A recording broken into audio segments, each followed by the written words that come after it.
कितने करोगे?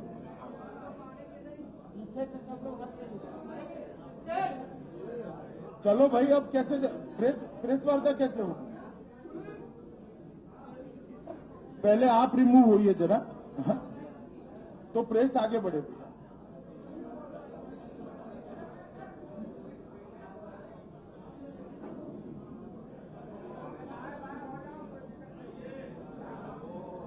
सभी फोटोग्राफर मित्रों से आग्रह है वो कृपया पीछे चले जाएं। अब फोटो हो चुकी ताकि प्रेस वार्ता हो सके।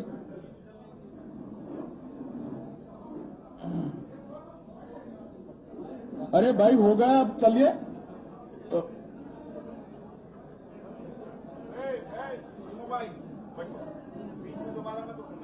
अरे भाई हो गया, अब कितने फोटो लोगे?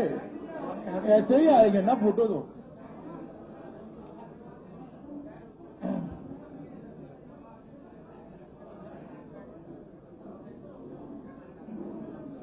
माननीय अध्यक्ष जी से मैं निवेदन करूंगा कि आप सब लोगों को संबोधित करें। मित्रों, आप सभी का भारतीय जनता पार्टी की प्रेस वार्ता में स्वागत है। अरे भाई कैसे बात होगी? कृपया शांत रहें ताकि शांतिपूर्वक प्रेस वार्ता संपन्न हो सके।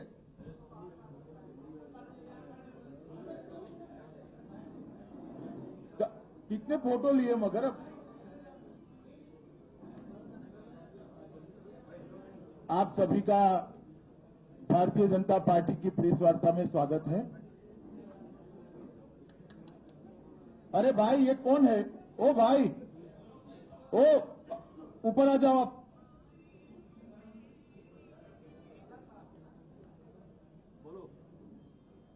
आप सभी का भारतीय जनता पार्टी की प्रेस वार्ता में स्वागत है। आज ये प्रेस वार्ता मेरे 3 दिन के उत्तर प्रदेश के प्रवास के कार्यक्रम के निमित्त रखी गई और प्रेस वार्ता ऐसे मौके पे होने जा रही है कि अभी अभी भारतीय जनता पार्टी की नरेंद्र मोदी सरकार के 3 साल समाप्त हुए हैं और भारतीय जनता पार्टी की योगी सरकार के 3 माह समाप्त हुए। मित्रों, ये 3 साल के अंदर देश में देश की जनता बहुत बड़ा परिवर्तन महसूस कर रही है।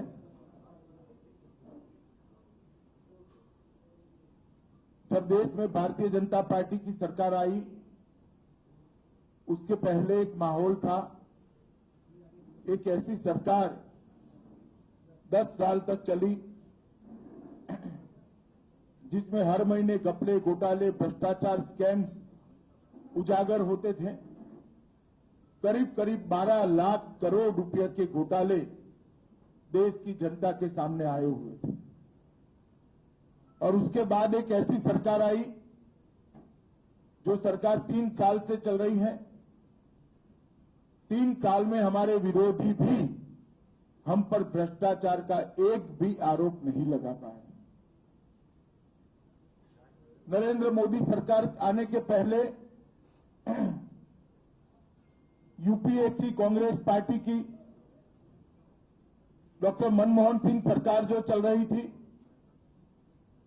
वो सरकार के लिए कहा जाता था कि इसको पॉलिसी पैरालिसिस हुआ।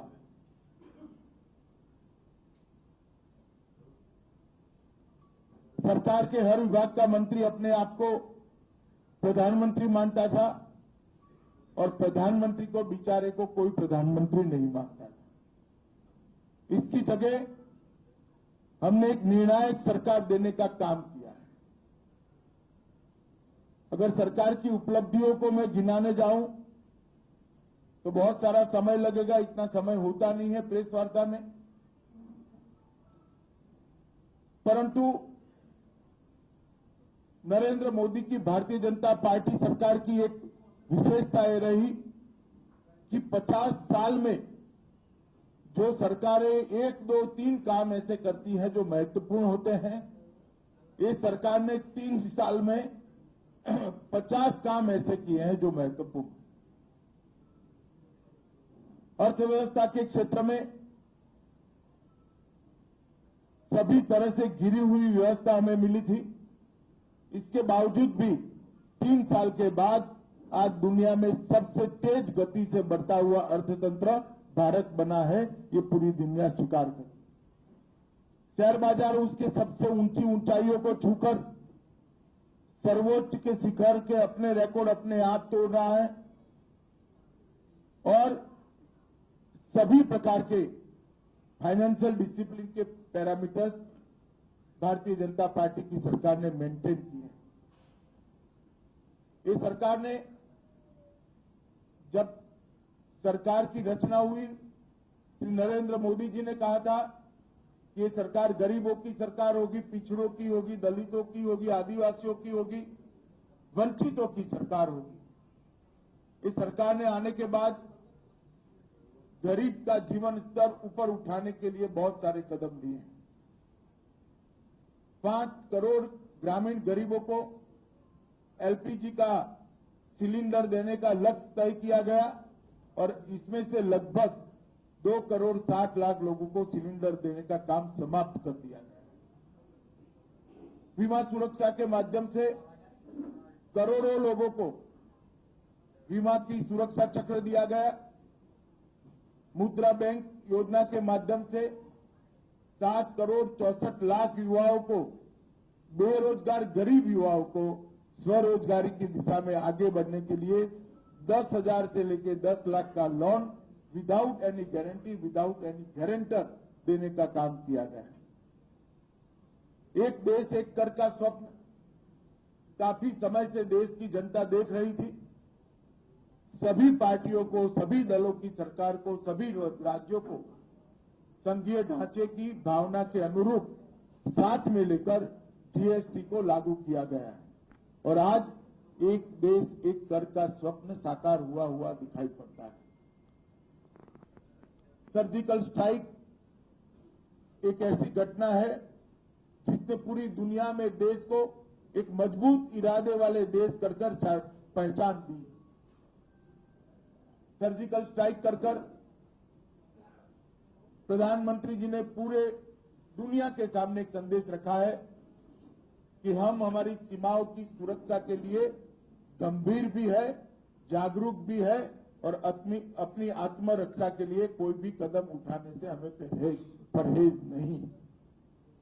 1 रैंक 1 पेंशन का मामला सन 73 से डिमांड चली आ रही थी। किसी भी सरकार ने सीमाओं पर, बर्फीली चोटियों पर, रण के रेगिस्तान में अपनी जवानी गलाते हुए जवानों को लिए संवेदना से नहीं सोचा। भारतीय जनता पार्टी की सरकार ने एक ही साल में 1 रैंक 1 पेंशन का मामला समाप्त कर देश के फौज के जवानों के मोराल को बढ़ाने का काम किया है और उनके त्याग और बलिदान को एक प्रकार से सम्मानित करने का काम किया है। इसरो पहले भी काम करता था, आज भी काम कर रहा है। पहले 1 उपग्रह, 2 उपग्रह, 3 उपग्रह छोड़े जाते थे। एक साथ 104 उपग्रहों को अंतरिक्ष के अंदर स्थित कर भारत आज अंतरिक्ष की दुनिया में ग्लोबल लीडर कर उपसा है। ओबीसी कमीशन को संवैधानिक मान्यता देने के लिए पिछड़ा समाज के लोग काका साहब कालेलकर रिपोर्ट से 1955 से लेकर आज तक मांग करते थे।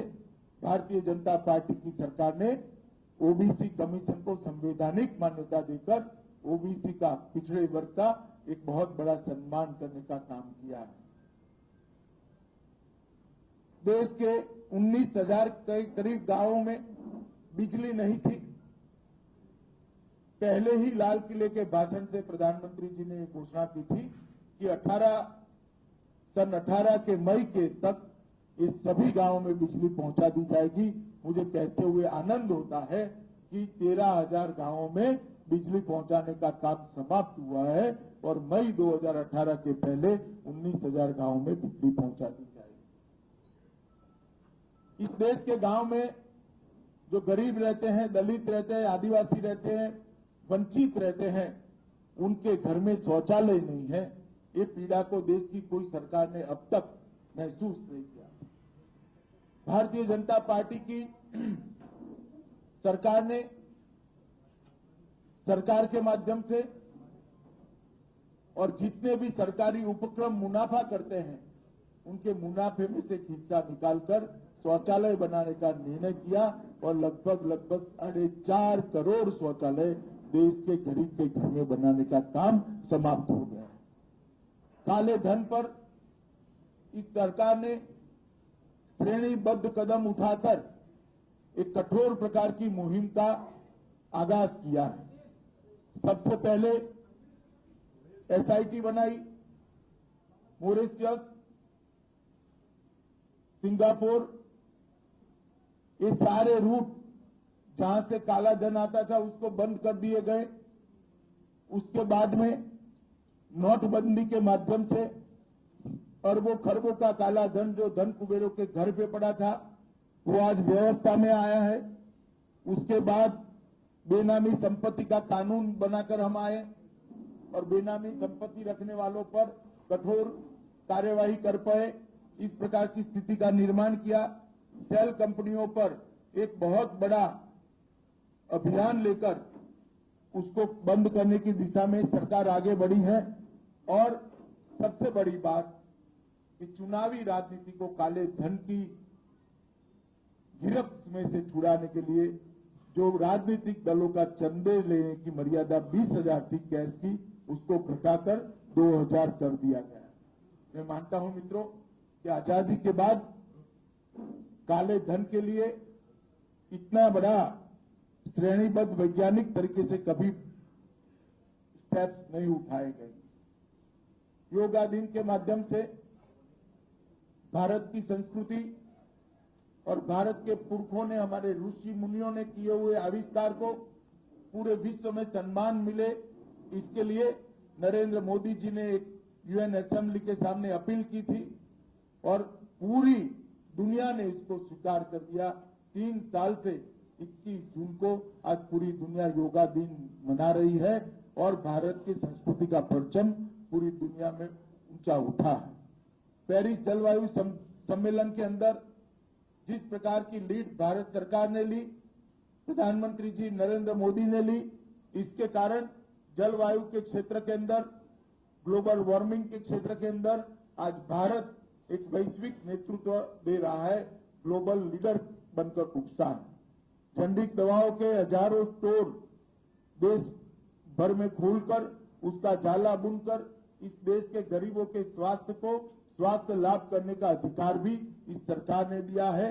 30% से 180% तक दवाइयों के दाम जेनेरिक दवा के कारण सस्ते हुए। जब दिल का मरीज इलाज कराने के लिए जाता था और स्टेंट के भाव सुनता था तो उसी को बेचारे को भाव सुनकर ही हार्ट अटैक आ जाता था। 50,000 से लेकर 1.5 लाख तक स्टेंट की कीमत थी। आज उसके साथ नेगोशिएशन कर ज्यादा मुनाफाखोरी को रोककर 7,000 से लेकर 40,000 रुपये तक का स्टेंट कर करोड़ों गरीबों को अपने स्वास्थ्य का लाभ करने का अधिकार प्रधानमंत्री नरेंद्र मोदी जी ने दिया है। कृषि के क्षेत्र में सॉइल हेल्थ कार्ड, खाद के दाम कम करना, खाद की उपलब्धि बढ़ाना, नीम कोटेड यूरिया देना, रिलीफ की सारी पैरामीटर्स को एक्सपांड कर रिलीफ को अनेक गुना बढ़ाना, प्रधानमंत्री इरिगेशन योजना, ई मंडी, प्रधानमंत्री फसल बीमा योजना, ढेर सारी योजनाओं के माध्यम से 2022 तक किसानों की आय को 2 गुना करने का जो लक्ष्य प्रधानमंत्री जी ने रखा है, मैं मानता हूं ऐसा महत्वाकांक्षी लक्ष्य रखने का साहस आजादी के बाद आज तक किसी ने नहीं किया। मित्रों, जहां तक उत्तर प्रदेश का सरकार है सवाल है, भारतीय जनता पार्टी की केंद्र सरकार पहले भी उत्तर प्रदेश सरकार के साथ खड़ी थी, मगर हमारी योजनाएं और हमारी सहायता जनता तक नहीं पहुंची। राज्य में योगी सरकार, भाजपा सरकार बनने के बाद केंद्र सरकार और अडिगता के साथ उत्तर प्रदेश को सहायता करने के लिए आगे बढ़ी है। मैं सिर्फ 13वें वित्त आयोग और 14वें वित्त आयोग का डिफरेंस आपको सुनाना चाहता हूं। 13वां वित्त आयोग जो यूपीए सरकार को रिप्रेजेंट करता है, उसमें केंद्रीय करों में यूपी का हिस्सा था 2,80,467 करोड़ 5 साल में, और 14वां वित्त आयोग जो एनडीए की सरकार का, भाजपा सरकार का, मोदी सरकार का कालखंड है, उसमें 2,80,000 करोड़ से बढ़ाकर 7,10,000 करोड़ किया गया है। 2.5 गुना बढ़ाया गया है। मतलब 5 साल में 4,30,499 करोड़ की बढ़ोतरी करने का काम किया है। अनुदान सहायता जो पहले 24,000 करोड़ मिला करती थी, उसको बढ़ाकर 48,000 करोड़ करने का काम किया है। मतलब 2 गुना किया है। राज्य आपदा प्रतिक्रिया निधि, डिजास्टर रिलीफ फंड, उसमें 1,597 करोड़ रुपया, लगभग 1,600 करोड़ रुपया मिलता था। अब 2,797 करोड़, मतलब 2,800 करोड़ रुपया दिया है। 1.5 गुना उसमें बढ़ोतरी हुई। लोकल बॉडीज ग्रांट के अंदर पहले सिर्फ 523 करोड़ रुपया उत्तर प्रदेश को दिया जाता था। अब लोकल बॉडी ग्रांट के अंदर 46,026 करोड़ रुपया दिया जाता है। मतलब 88 टाइम बढ़ोतरी हुई। इस सारों का योग मिला दे तो 4,77,805 करोड़ रुपया 5 साल में उत्तर प्रदेश को ज्यादा मिलेगा। इसके साथ साथ केंद्रीय योजनाओं में मुद्रा लोन में 72 लाख लाभार्थियों को फायदा मिला है। स्मार्ट सिटी में 571 करोड़, वाराणसी मथुरा हृदय के लिए 129 करोड़, अमृत मिशन के तहत 161 शहरों में 11,421 करोड़, गोरखपुर यूरिया प्लांट 6,000 करोड़, बनारस के 8 highway 8,000 crore, Kashi package 572 crore, Banaras trauma centre 150 crore, integrated power development 617 crore, rail विकास के लिए 36,000 करोड़, स्वच्छ भारत मिशन के लिए 168 करोड़, नमामि गंगे के लिए 3,668 करोड़, गंगा सीवरेज के लिए 7,400 करोड़, लखनऊ मेट्रो के लिए 6,880 करोड़, नेशनल वाटरवे के लिए 169 crore, Eklavya medical residential school के लिए 700 करोड़, मुद्रा स्वास्थ्य प्रबंधन कार्ड के लिए 7 करोड़, प्रधानमंत्री Awas Yojana 200 crore, border area development plan के लिए 136 करोड़। ढेर सारे ऐसे हैं, मैं कुछ ही पढ़ता हूं।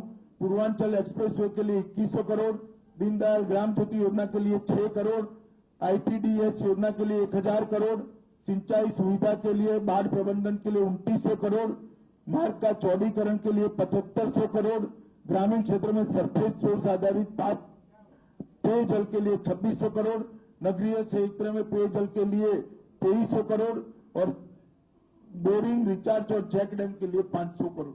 कुल मिलाकर अतिरिक्त 4,77 करोड़ के अलावे 1,39,052 करोड़ रुपया अतिरिक्त उत्तर प्रदेश को सहायता दी है। प्रधानमंत्री जनधन खाते लगभग 4.5 करोड़ उत्तर प्रदेश में खुले हैं। 25 करोड़ एलईडी बल्ब का वितरण किया गया है और उज्ज्वला योजना के तहत 59 लाख एलपीजी कनेक्शन देने का काम हो गया है और उज्ज्वल डिस्कॉम योजना के तहत 33,000 करोड़ और दे दिए गए हैं। ये सब का अगर योग करते हैं तो 6,57,219 करोड़ रुपया ये 3 वर्ष में दे दिए गए हैं। मैं पहले जो 477 बोला उसका डिवाइडेड बाय 5 कर मल्टीप्लाई बाय 3 कर 3 साल में नेट दिए गई राशि है 6,57,219 करोड़। पहले जो मिलता था इससे 2.3 टाइम ज्यादा।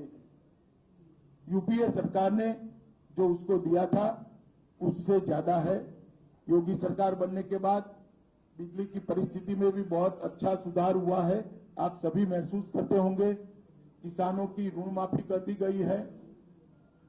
लगभग 38 लाख टन गेहूं की क्रय करने का काम किया है। उसमें आड़तियों को साइड में रखकर सीधा इलेक्ट्रॉनिक ट्रांसफर किसान के अकाउंट में कर दिया गया है। गड्ढा भरने से लेकर बिजली के क्षेत्र में बहुत सारे सुधार, इरिगेशन में बहुत सारे सुधार। गन्ना के अंदर आजादी के बाद सबसे पहली बार जो देय राशि थी उसके 90.58% भुगतान ये 3 महीने के अंदर करने का काम समाप्त कर दिया है। यही बताता है 3 साल जो भुगतान नहीं होता था, ये सपा बसपा की मिली भगत के कारण नहीं होता था चीनी मिलों के साथ। आज योगी सरकार बनने के बाद, भारतीय जनता पार्टी की सरकार बनने के बाद 90.58% गन्ना का भुगतान हो गया है। मैं मानता हूं ये बहुत बड़ी उपलब्धि है।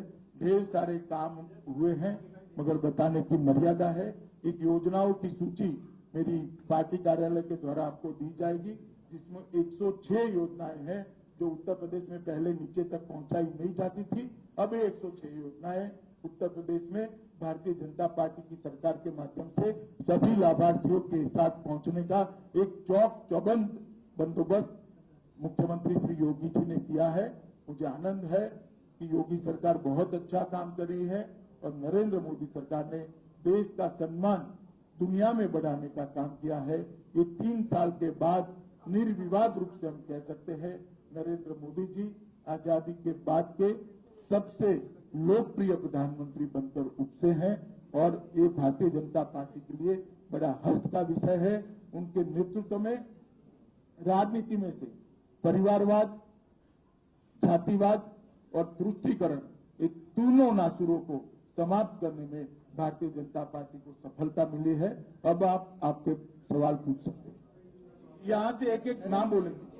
और दूसरी बात, कोई जल्दबाजी मत करे, कोई उंगली कड़ी नहीं होगी तभी जाऊंगा मैं। आराम से रहिए आप। सभी मित्रों का आग्रह है कि अपना नाम और अपने संस्थान का नाम बोल करके। अध्यक्ष जी, मेरा नाम नरेंद्र श्रीवास्तव है, मैं यूएनआई में हूँ। अध्यक्ष जी, आप पूरे देश के प्रवास पर निकले हैं, ये शायद 16वां राज्य है आपका।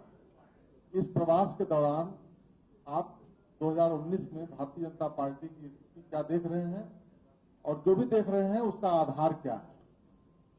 देखिए, 19 में भारतीय जनता पार्टी बड़ी मजबूती से, इससे भी बड़े बहुमत के साथ सरकार बनाएगी। इसमें मुझे लगता है, न केवल मुझे, देश की जनता को भी अब संशय नहीं है और उसका आधार केवल और केवल विकास और सुशासन है। जिस तरह से नरेंद्र मोदी सरकार ने 3 साल के लिए काम किया है और हमारी राज्य सरकारें, 13 राज्य सरकारें जिस प्रकार से अच्छा काम करी है, मुझे लगता है देश की जनता हमें फिर से एक बार ज्यादा प्रबलता से सेवा करने का मौका देगी।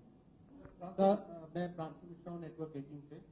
2 सवाल है। एक तो गुजरात में जो हो रहा है, जो कांग्रेस में राजदल में टूट हुई थी, वो बैंगलोर ले गए और अब परेड करा के कह रहे हैं कि भारतीय जनता पार्टी दबाव डालते हो रही है। इस पर आप प्रतिक्रिया जाना चाहेंगे? इसमें मैं एक ही बात करना चाहता हूं, गुजरात में तो चलो ये आरोप झूठा ही झूठा सही कोई मान सकता है, बेंगलोर में क्यों कमरे में बंद करके रखे हैं? आप समझ रहे हो मेरी बात? वहां तो उनकी सरकार है भैया, वहां तो घूमने दो, बेचारे को कमरों में बंद कर क्यों रखा है? सर, एक दूसरा सवाल मैं पूछना था कि आप जब आप राज्यसभा जा रहे हैं गुजरात से, उसके बाद एक पॉलिटिकल चर्चा चल रही है कि आपको रोल रिवर्सल हो सकता है, you can go into cabinet. इस पर आप कुछ बोलना कोई सवाल नहीं है। मेरे पर भारतीय जनता पार्टी के अध्यक्ष का दायित्व है और मैं काम से संतुष्ट भी हूं, प्रसन्न भी हूं और बड़ी तन्मयता के साथ कर रहा हूं। आप लोग धक्का मत लगाइए। अध्यक्ष जी, मेरा सवाल है, मैं मनीष कुमार मिश्रा हूँ, भारत समाचार। अध्यक्ष जी, एक एक करके सभी साहब, अध्यक्ष जी, यहाँ से जो नाम बोला जाएगा वही पूछेगा भाई। बैठ जाइए। यहाँ से जो नाम बोला जाएगा वही पूछेगा। ऐसे डिक्टेट मत करिए। वो बोलेंगे ना, आपको पूछने देंगे। मैं तब तक नहीं जाऊंगा जब तक आपका सवाल न ले। अध्यक्ष जी, मैं मनीष कुमार मिश्रा हूँ, भारत समाचार। अध्यक्ष जी, आपने कहा था कि अभी कुछ 2-3 दिन पहले आपके प्रवास से पहले अखिलेश यादव ने सीधा आरोप लगाया कि जो उत्तर प्रदेश में पहले हमारे ऊपर आरोप लगते थे कि हमको धन दिया जाता, हम उसका इस्तेमाल नहीं करते, तमाम बातें की गई, जो कल्याण संकल्प पत्र में चीजें। लेकिन 4 महीने सरकार बने हो गए, 21 महीने मैंने एक्सप्रेस वे बना दिए, मेट्रो बना दी। ये चीजें बीजेपी के लोगों को पसंद नहीं आती हैं, तो क्या 21 महीने के अंदर से कम समय में पूर्वांचल एक्सप्रेस वे या वैसा ही एक्सप्रेस वे बना पाएंगे? ना अखिलेश जैसा बनाना नहीं चाहते, जिस पर गाड़ी चल सके ऐसा बनाना चाहते। आप समझ रहे हैं मेरी बात? ना वो एक्सप्रेस वे पे गाड़ी चल रही है, ना मेट्रो चल रही है। आप आपकी पत्नी को लेकर मेट्रो में बैठ कर जरा सैर लटा लगा कर आइए। ऐसी मेट्रो हम बनाना नहीं चाहते। ऐसी मेट्रो बनाना चाहते हैं जो चले। घोषणा की ये काम करना नहीं चाहते, निश्चित कॉन्क्रीट काम करना चाहते हैं। और आपको भी मालूम है कि 3 महीने में ये नहीं हो सकता। अध्यक्ष जी, आनंद राय जी मैं आनंद राय दैनिक जागरण से हूँ। उत्तर भारत में आपने भारतीय जनता पार्टी को मजबूती दी है और किला मजबूत कर लिया है, लेकिन दक्षिण भारत में आप बहुत कमजोर हैं। वहां के लिए आपकी क्या योजना है? पहले उत्तर के लिए भी ऐसा कहते थे। रजत जी।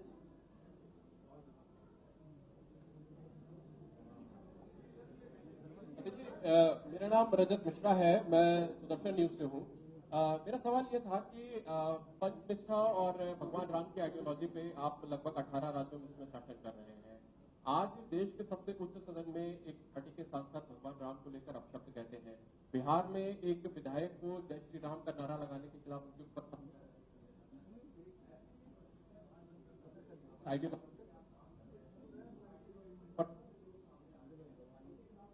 कार्रवाई, इसको लेकर भारतीय पार्टी की कोई रणनीति है? देखिए, देश के संविधान में किसी को भी मुकदमा दर्ज करने से कोई रोक नहीं सकता। मुकदमा दर्ज करने का आपको भी अधिकार है। मुकदमा दर्ज करने वाले पर आप कर दो, वो भी दर्ज हो जाएगा। यहाँ किसी को कोई रोक नहीं सकता। भाई, न्यायालय अपनी बुद्धिमत्ता से और अपने न्याय के पैरामीटर्स के आधार पर निर्णय करता है, और ये ऐसी बातें समाचारों में घूमती, आगे नहीं बढ़ती। हाँ भाई, नाम बोलो। एक मिनट। हाँ अध्यक्ष जी, मैं विद्याशंकर राय हूँ, इंडो एशियन न्यूज सर्विस से। मैं आपसे ये जानना चाहता हूँ कि आपने 3 दिन बैठक ली है, आपने सारे कुछ गिना दिया कि इतने 1000 करोड़ हमने दिए। क्या कानून व्यवस्था को लेकर आपने कुछ सरकार को दिशा निर्देश दिया है कि 3 महीने में लगातार चर्चा हो रही है? दिशा निर्देश लेने की जरूरत नहीं है। सरकार कानून और व्यवस्था के लिए भी बहुत अच्छे से आगे बढ़ी, मगर जिस प्रकार से यूपी के अंदर प्रशासन का राजनीतिकरण हुआ है, उसको सुधारने में थोड़ा समय लगेगा, और बहुत दृढ़ता के साथ भारतीय जनता पार्टी की सरकार आगे बढ़ रही है। मैं उत्तर प्रदेश की जनता को आश्वस्त करना चाहता हूं कि आप भरोसा रखिए कि अन्य राज्यों की तरह उत्तर प्रदेश के अंदर भी कानून का ही राज होगा। शोभित मिश्रा जी, हिंदुस्तान से।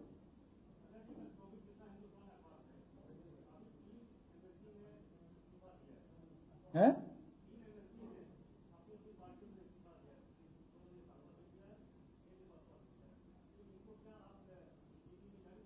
मुझे मालूम नहीं है, पार्टी ने यहाँ जो योजना बनी होगी, इन्होंने संपर्क किया होगा, तो मेरे पास ऐसी बातें नहीं आती। उत्कर्ष चतुर्वेदी।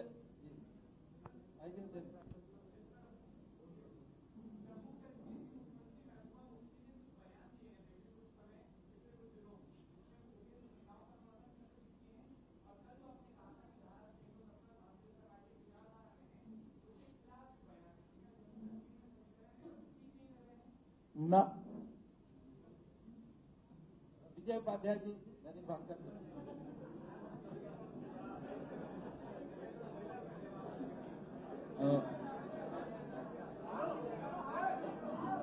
भाई आगे नाम बोलो। विजय उपाध्याय। हाँ, मैं अभी शाहजी गढ़ से मैं सवाल कर रहा हूँ, विजय उपाध्याय। मेरा सवाल यही है कि उत्तर प्रदेश में विधानसभा में बोलते समय मुख्यमंत्री जी ने कहा कि कांग्रेस मुक्त भारत हो चुका है, और अगर सीबीआई जांच ठीक से होगी तो उत्तर प्रदेश से सपा और बसपा मुक्त उत्तर प्रदेश हो जाएगा। तो इस तरफ क्या आगे और कदम बढ़ेगा, जैसे लोग इस्तीफे दे रहे हैं? और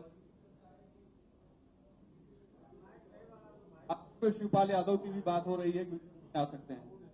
नहीं, शिवपाल यादव जी का ना हमारे पास कोई प्रस्ताव है, न ऐसा कोई विचार चल रहा है। अपडेट आज तक। सर, मैं कुमार अभिषेक हूं, आज तक से। एनआईए ने कहा है कि जो क्रॉस बॉर्डर ट्रेड है उसकी वजह से उसका मिसयूज हो रहा है और टेरर में उसका इस्तेमाल हो रहा है। एनआईए ने भी ये भी कहा है कि इसको बंद किया जाना चाहिए। बीजेपी क्या सोचती? देखिए, इसमें बीजेपी के अकेले की सोच का सवाल नहीं है। ऐसे मामलों पर सुरक्षा एजेंसियां, सेना, जम्मू कश्मीर सरकार और सभी दलों के साथ चर्चा कर फैसले लिए जाते हैं। इसमें बीजेपी के अकेले की प्रतिक्रिया देने का औचित्य नहीं। वीरेश पांडे जी, न्यूज 24। वीरेश पांडे जी, न्यूज 24।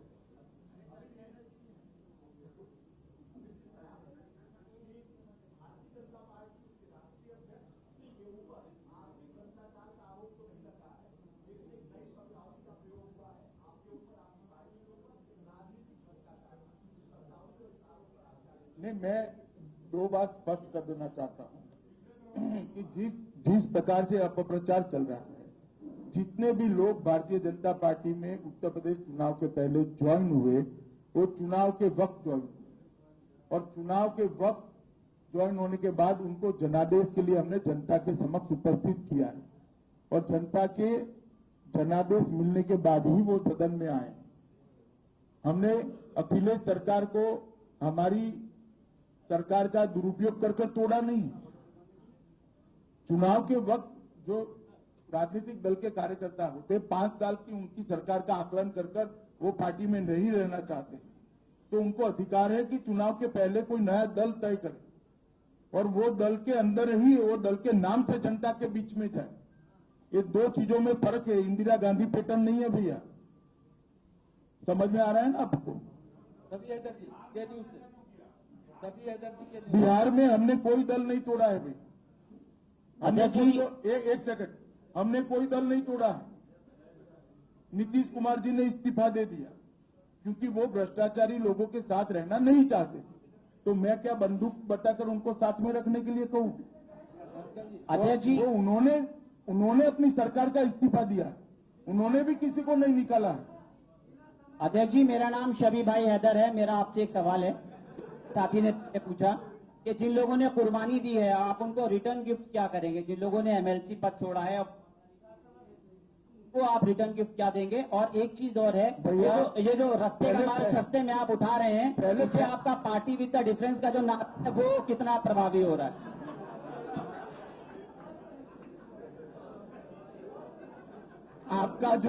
आपका जो सवाल है ना रिटर्न गिफ्ट का, आप ढूंढते रह जाना, ये हमारी पार्टी की डिक्शनरी में नहीं होता है। अनामिका जी एक जन से, अनामिका जी। अमित सर, आप 3 दिन से मंथन कर रहे हैं सरकार में, संगठन में, कार्यकर्ताओं से आपने बहुत बताया भी है, बात की है, और क्या कुछ बदलाव भी हुई है संगठन और सरकार में? कुछ चर्चा है कि कैबिनेट विस्तार हो सकता है, साथ ही साथ में प्रदेश संगठन की कोई ऐलान? शुद्ध रूप से संगठनात्मक रिव्यू के लिए बैठक थी, इस प्रकार के फैसलों के लिए बैठक थी। प्रभात त्रिपाठी।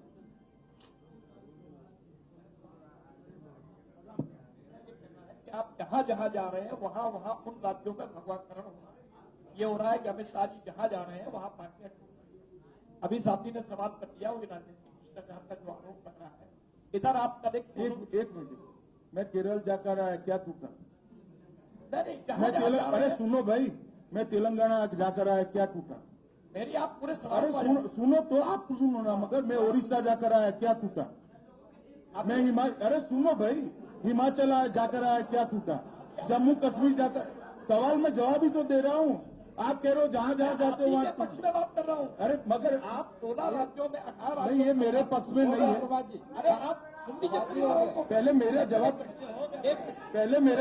सोनू यादव के यहाँ गए नहीं, कल आप एक कार्यकर्ता सोनू यादव के यहाँ गए। एक नई राजनीति का ये हो रहा है कि आप दलित कैडर पे आप सेल लगा रहे हैं, अब आप बैकवर्ड में सेल लगा रहे हैं, तो ये हुआ कि अमित शाह आए, सोनू यादव यादव परमार। मैं दलित के वहां गया, वो भी हमारा कार्यकर्ता है। मैं कल सोनू यादव के गया, वो भी हमारा कार्यकर्ता है। इसमें ज्यादा राजनीतिक अर्थ मत लगाइए। मैं मेरे कार्यकर्ता के बूथ के कार्यकर्ता के वहां भोजन पे जाता हूं, स्थानीय पार्टी इसको तय करती। अध्यक्ष जी, मैं प्रेम शंकर प्रेम जी, नवभारत टाइम्स से। अध्यक्ष जी, मेरा सवाल ये था कि आपने बताया कि सरकार ब्लैक मनी के खिलाफ लगातार कार्रवाई कर रही है और आपने तमाम गतिविधियों का ब्यौरा भी दिया। पनामा गेट का मामला बहुत चर्चित हुआ था पूरी दुनिया में। उसमें पड़ोसी देश के प्रधानमंत्री को अयोग्य भी करार दिया गया। भारत नाम आए हैं पनामा मामले, पार्टी से भी जुड़े हुए लोग, इन मामलों में कब तक प्रभावी कार्रवाई होगी? देखिए, जहां तक मेरी पार्टी का सवाल है, एक भी व्यक्ति नहीं, मैं स्पष्टता करूं। दूसरी बात, हमारे यहाँ पनामा में जितने भी नाम आए थे, न सिर्फ केवल पनामा, जितनी सूचना प्राप्त हुई थी, सर्वोच्च अदालत ने एक ऑर्डर दिया था। 2 सर्वोच्च अदालत का जज का एक कमेटी बनाया है, वो कमेटी को ये मामले दे दिया जाए। हमारी सरकार बनने के पहले ही कैबिनेट में कमेटी गठित कर 76वें दिन पर ये सारे मामले वो एसआईटी को दे दिए गए हैं और एसआईटी इसका संज्ञान लेकर एक के बाद एक कदम उठा। नीलांशु जी, रिपब्लिक से। अमित शाह जी, मैं इधर हूँ नीलांशु शुक्ला, रिपब्लिक टीवी से। अमित शाह जी, सर मैं इधर हूँ नीलांशु, रिपब्लिक टीवी से। हाँ बोलिए बोलिए भैया। सर मेरा सवाल ये है कि वो पोस्ट मामले में जो चीफ इन्वेस्टिगेटिंग ऑफिसर थे टेन लिंडस्ट्रॉम, उन्होंने हमें रिपब्लिक को एक्सक्लूसिव इंटरव्यू दिया था। उन्होंने बोला था कि जो प्रधानमंत्री थे राजीव गांधी को लगता है ओपन करके एक बार फिर इन्वेस्टिगेशन। नहीं, मुझे लगने का कोई सवाल नहीं। इसमें बहुत सारी जांच एजेंसियां भी काम कर रही है, न्यायालय भी है, वो अपने स्तर पर उचित फैसला करे। मुस्तफा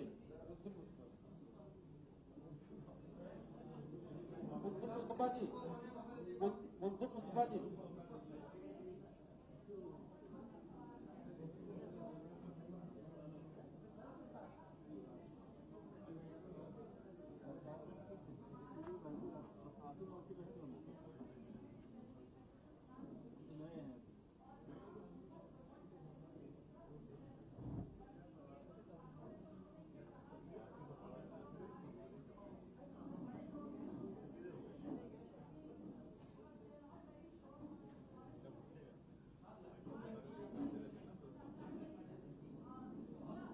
एक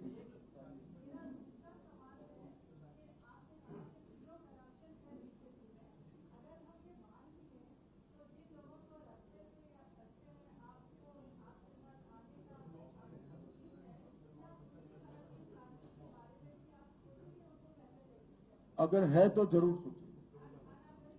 और दूसरा जेनरिक दवाइयों का जहां तक सवाल है, सरकार ने कभी नहीं कहा कि जेनरिक दवाई आने के बाद बाकी दवाइयां बंद हो जाएगी। जेनरिक दवाइयों की अलग दुकानें खुली हुई है जहां 100% जेनरिक दवाइयां मिलती है और वो स्टोर पर सारी जेनरिक दवाइयां उपलब्ध है। और तीसरी बात, अगर कहीं कमी है भी तो एक नई व्यवस्था है, एक अच्छी शुरुआत करी है। कमियां है तो इसका रिव्यू करके उसको और स्ट्रेंथ ही करेंगे, मगर जेनरिक स्टोर अलग खुले हैं, वहां ज्यादातर रोजमर्रा की दवाएं उपलब्ध है। सर मैं अभिषेक मिश्रा हूँ, प्राइम न्यूज से। आपने कहा कि देश की सुरक्षा के लिए हम हर संभव कदम उठाएंगे और उसके लिए प्रयासरत हैं, लेकिन देखने को मिले जो सीएजी की रिपोर्ट आई थी उसमें कहा था कि 10 दिन से ज्यादा का हमारे पास गोला बारूद नहीं है जंग के लिए। अरुण जी ने रिएक्शन देकर इसको खारिज कर दिया सर, लेकिन लगातार चाइना आके तरे रहा है, उसके लिए कुछ सोच। अरे भाई ये सोच प्रेस वार्ता में होगी क्या? अरुण जी ने जो सीएजी का जो रिपोर्ट आया था, अरुण जी ने सदन के अंदर एक ऑफिशियल स्टेटमेंट, अरे भाई सुनो ना, किस तरह से कंडक्ट करे हो? अरुण जी ने एक अधिकृत बयान राज्यसभा में देकर इसको स्थिति को राज्यसभा के सामने स्पष्ट कर दिया। रंजना जी टीवी से। सर मैं रंजना हूँ ईटीवी से। आप संगठनात्मक बैठक कर रहे हैं, दौरा कर रहे हैं, 16वां स्टेट है, तीसरा दिन है आज आपका। संगठन को लेकर के, क्योंकि प्रदेश अध्यक्ष को लेकर भी तमाम चर्चाएं हैं, क्या उससे भी आपने कुछ मंथन किया? बहुत मंथन चला आपका। उसमें ऐसी बड़ी बैठकों में चर्चा नहीं हो रही, मगर जरूर चर्चा हो रही है। नया अध्यक्ष तय होते ही केशव जी पूर्ण समय सरकार का काम करें। अध्यक्ष जी, मैं एपीएन न्यूज चैनल में हूँ। मेरी ये मांग है कि संत समाज की भाजपा पर बड़ी कृपा रही है और संत समाज की एक बड़ी मांग थी कि भारतीय जनता पार्टी की बहुमत से केंद्र में सरकार आई है, तो क्या गौ मंत्रालय बनाने पर विचार कर रहे हैं आप लोग? ऐसा कुछ है? बहुत सारी दरखास्तें हैं, इस पर विचार चल ही रहा है। सचिन मुद्गल जी, अमर उजाला से। सर मैं सचिन हूँ, अमर उजाला से। सर योगी और नियत पर शक नहीं है। सर योगी सरकार की नीति और नियत पर किसी को शक नहीं है, लेकिन आपके कार्यकर्ता, विधायक और सांसद वो 3 महीने की सरकार में असंतोष जाहिर कर रहे हैं, लखनऊ से लेकर दिल्ली तक शिकायतें कर रहे हैं। ठीक है, चुनाव आते आते सब ठीक हो जाए। धन्यवाद मित्रों। नरेंद्र जी सवाल हो चुके। बैठो पूछो भाई। एक सेकंड, अरे एक सेकंड रुक जाइए। नहीं, किसने कहा? मगर जिसने सवाल नहीं पूछा है वो लोग एक एक करके हाथ खड़ा करे, सबको मौका दे। चलिए। हाँ, भट्टी बोलिए। भट्टी बोलिए। हम अमित शाह जी, मैं आरसी भट्ट हूँ, एडिटर हूँ न्यूज वर्ल्ड टीवी चैनल में। अभी आपने केंद्र सरकार की भी तमाम उपलब्धियां और तमाम उनकी योजनाओं का आपने अभी बखान किया है, बताया है, लेकिन बेरोजगारी देश में एक बड़ा मुद्दा है और 3 साल की सरकार केंद्र की ज्यादा हो गई और 3 माह की सरकार, एक उसमें युवाओं के जो करोड़ों युवाओं जो है इस समय बेरोजगार हैं, उसके लिए कोई ठोस कदम नहीं उठाए जा रहे हैं प्रदेश में भी। मैंने कहा आपका शायद ध्यान नहीं रहा। अरे सुनिए पीछे भाई, आपका ध्यान नहीं रहा। 7 करोड़ 64 लाख बेरोजगार युवाओं को मुद्रा बैंक के माध्यम से लोन देकर स्वरोजगार का काम करने के लिए मौका दिया गया। 7 करोड़ 64 लाख, शायद आजादी के बाद 3 साल में किसी सरकार ने ऐसा नहीं किया। एक दूसरा, स्किल डेवलपमेंट और बाकी सारी चीजों से स्वरोजगार की दिशा में इनको आगे बढ़ा रहे हैं। स्टैंड अप योजना के माध्यम से बहुत सारे दलित और आदिवासी युवाओं को लोन देने का काम चल रहा है। स्टार्टअप योजना के माध्यम से टेक्नोक्रेट युवाओं को भी जॉब क्रिएटर बनाने की दिशा में बहुत बड़ी काम चल रहा है और अच्छा सफल काम चल रहा है। भाई आप नौकरी और रोजगार दो अलग कर लो, मैं रोजगार की बात कर रहा हूं। अमित जी, मैं अभिनव पांडे हूँ, नेशनल वॉइस टीवी चैनल से। मेरा 2 सवाल है। एक तो क्या 3 महीने के जो सरकार के कामकाज है उनसे क्या आप संतुष्ट होकर जा रहे हैं? दूसरा, हाँ जी संतुष्ट हूँ। विजय मिश्रा जी, इंडिया न्यूज से। मैं मगर संतुष्ट हूँ। अमित जी इधर अमित जी एक सवाल कहा भाई, एक सवाल बस। मैंने विजय मिश्रा, जी सर, विजय मिश्रा, मैं विजय मिश्रा हूँ, इंडिया न्यूज से। जी अमित जी, एक सवाल है। अभी आपने कहा कि लगातार शेयर मार्केट 3 साल की सरकार में ऊपर गया है, रुपए भी काफी मजबूत है, लेकिन जिस तरह से लगातार देखा जाए 3 सालों में भी रुपए की स्थिति डॉलर के मुकाबले काफी गिरी है। ये स्थिति कब तक सुधरेगी? उसमें भी काफी विगत 7 माह में काफी बदल आया है। रुपया ने कंसोलिडेट किया है और धीरे धीरे जैसे ही स्थितियां सुधरेगी अपने आप कंसोलिडेट हो जाएगा। दिनेश मिश्रा जी, आपका हो गया भैया। हेलो, हाँ अमित जी, मैं दिनेश मिश्रा हूँ, दैनिक भास्कर.com से। 2014 के इलेक्शंस में जब चुनाव हो रहे थे तो आपने भी बहुत चर्चित मुद्दा था कि राम मंदिर बनाएंगे। फिर 17 का चुनाव आया, एक संकल्प पत्र में आपने कहा कि राम मंदिर बनाएंगे। अब सरकार आ रही है तो क्या 2019 में भी यही मुद्दा बना रहेगा? देखिए, जब से विवादित ढांचा गिरा तब से सातत्यपूर्ण तरीके से भारतीय जनता पार्टी के चुनावी घोषणा पत्र के अंदर एक बात लिखी गई है कि हम कानूनी तरीके से राम मंदिर वहां पर बनाएंगे। कोर्ट के फैसले से राम मंदिर बनेगा या तो संवाद से, सातत्यपूर्ण तरीके से। हमारे स्टैंड में कोई बदल कभी नहीं। मनोज सामना जी, मनोज सामना,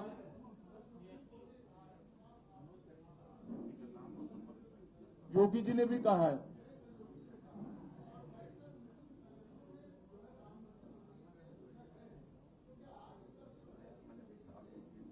हम नहीं बना सकते भैया कमेटी ऐसी।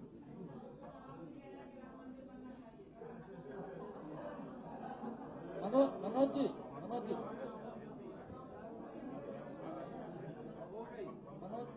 पूछिए, सवाल पूछिए।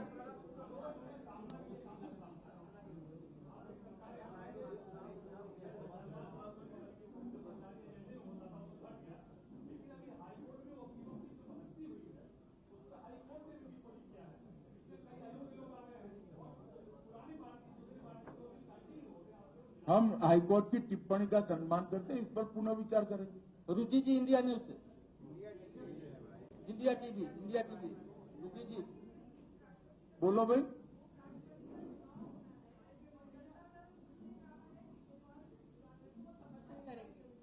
उपराष्ट्रपति का चुनाव होना है और जनता दल यू का कहना है कि गोपाल कृष्ण गांधी का समर्थन करेंगे, तो इसका क्या असर पड़ेगा? थोड़े दिन राह देखिए चुनाव तक। अभिषेक मिश्रा जी, लाइव टुडे से। दूसरा सवाल ये है मेरा कि नीतीश कुमार को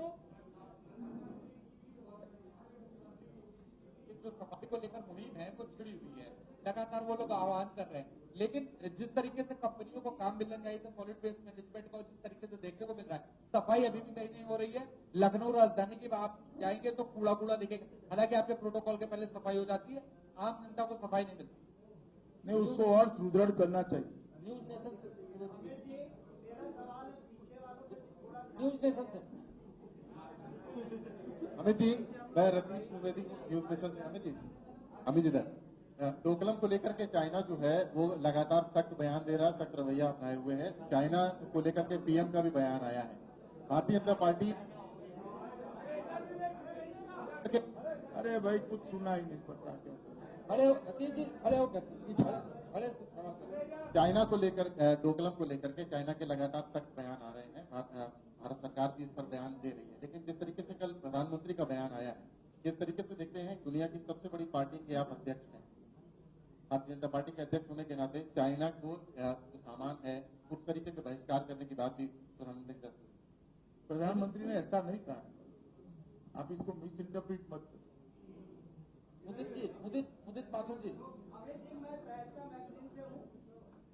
मेरा सवाल ये है कि पिछले दिनों जो लॉ एंड ऑर्डर आपको विरासत से मिला उसको लेके आप लोग बहुत मुखर विरोध करते रहे और हम लोगों के सामने एक ऐसा जघन्य अपराध आया जिसको लेकर के आपकी पूरी पार्टी विरोध करती रही। शाहजहांपुर में एक जर्नलिस्ट को जिंदा जला दिया गया, जागेंद्र सिंह ठाकुर जागेंद्र सिंह को, और आप उस समय सीबीआई जांच की मांग करते थे, लेकिन जब से सरकार बनी है उस फ्रंट पे कुछ नहीं हुआ।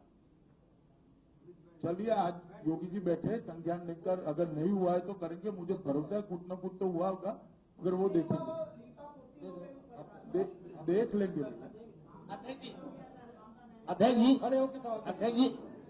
अध्यक्ष जी एक सवाल है हम लोग का। आप केंद्र की नीतियों के बारे में बात करते हैं, लाखों लोगों को रोजगार की व्यवस्था हो रही है, लेकिन एक सूचना प्रसारण मंत्रालय डीएपी जो है ऐसी नीति लागू करती है जिससे कि हजारों लाखों पत्रकार बेरोजगार हो जाएंगे और उसमें अखबारों को